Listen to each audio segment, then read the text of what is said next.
l'économie nationale a connu la création de 850 000 postes d'emploi dans les secteurs non agricoles. Cette nette amélioration a été constatée au cours d'une réunion présidée par Aziz Arnouch et qui était consacrée au suivi de la mise en œuvre de la feuille de route du secteur de l'emploi. Un nouveau modèle qui marque une inflexion majeure vient d'émerger. Il s'agit d'une gouvernance repensée, une nouvelle génération de programmes basés avant tout sur une approche construite à partir des besoins locaux.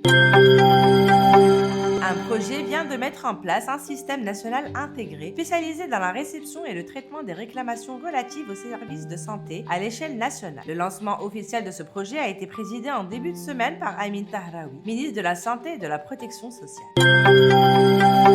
La Banque mondiale a approuvé récemment une enveloppe de 500 millions de dollars pour stimuler l'emploi, soutenir les PME. Cette opération apporte un élan stratégique pour accélérer la transition du royaume vers une croissance verte et inclusive. Sur ordre de Sa Majesté le Roi, Son Altesse Royale, le Prince héritier Moulay El Hassan a procédé en début de semaine à l'inauguration de la tour Mohammed VI, un chef-d'œuvre de 250 mètres de hauteur qui s'impose désormais comme un emblème de modernité et de rayonnement pour les deux villes jumelles de Rabat et Salé.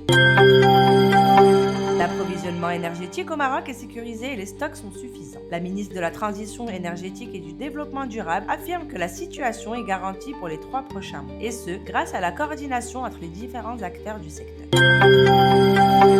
Lors d'une séance plénière commune au Parlement consacrée à la présentation du bilan gouvernemental 2021-2026, le chef du gouvernement a déclaré que la vision stratégique de Sa Majesté le Roi a veillé à maintenir de concert la réalisation de la suprématie économique et la préservation des fondements de l'équité sociale, en plaçant l'humain au cœur de toutes les réformes d'une manière qui garantit la dignité du citoyen et renforce sa position dans le cadre de l'état de droit et des institutions. À l'occasion d'une réunion du comité de pilotage de la réforme du système national de santé sous la présidence de Aziz Arnouch, un appel franc a été lancé pour accélérer la réalisation des grands projets structurels. Il convient de souligner que 15 projets hospitaliers dans différentes régions du royaume devront être achevés au titre de l'année 2026.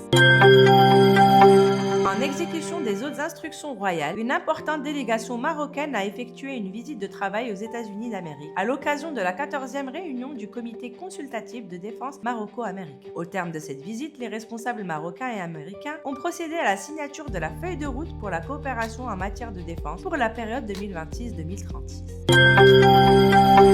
Un cadre de partenariat a été signé entre le gouvernement du Maroc et le fonds de l'UPEP pour le développement international, pour une enveloppe indicative d'environ 500 millions d'euros sur la période 2026-2028. Une enveloppe financière qui confirme la solidité et la résilience de l'économie marocaine, considérée comme l'une des plus dynamiques à l'échelle internationale.